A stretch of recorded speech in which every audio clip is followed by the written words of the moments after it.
Pope Benedict XVI has spent 5 years bringing traditional elements and vestments back to papal liturgies, but his devotion to the saints takes a particularly modern slant. Today on the Vatican Report, we'll look at how the Pope is urging today's Catholics to look for fresh guidance from ancient saints.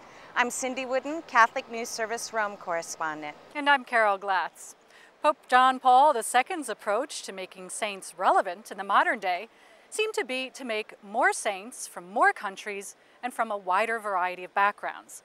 In fact, he was sometimes accused of turning the Vatican into a saint-making factory. But he knew that every single Christian is called to holiness, and that all of us need models to show us the way. By giving many countries their first saint, or canonizing married people and people with ordinary backgrounds, Pope John Paul was showing that it's possible to be a saint anywhere at any time in history. Pope Benedict believes the same thing about the universal call to holiness. But just like he's taken old liturgical vestments out of the storerooms and put them back to use, he's tried to bring longtime Catholic saints to life. At a late August audience, the Pope said people need a traveling companion for the journey of life, someone to guide you when the going gets tough. Well, the Pope said start with a saint you're named after. In fact, Pope Benedict, the former Joseph Ratzinger, said Saints Joseph and Benedict are important to him. But he said you don't have to stop there. The scholarly Pope said St. Augustine has been a good travel companion in his life's journey. As the Pope usually does, he pointed out what this 5th century saint has to teach people today. The Pope said Augustine faced many hardships and he struggled to find the truth in prestige, a career, possessions, and in promises of instant happiness.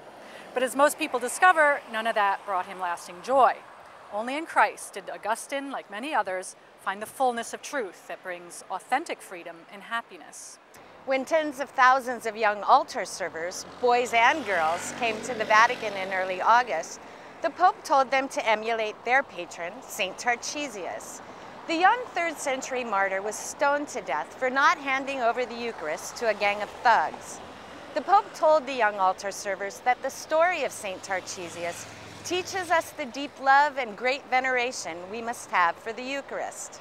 And then the next week, the Pope looked at other early Christian martyrs, including Saints Lawrence and Hippolytus, but also at more modern role models like Edith Stein and Maximilian Kolbe.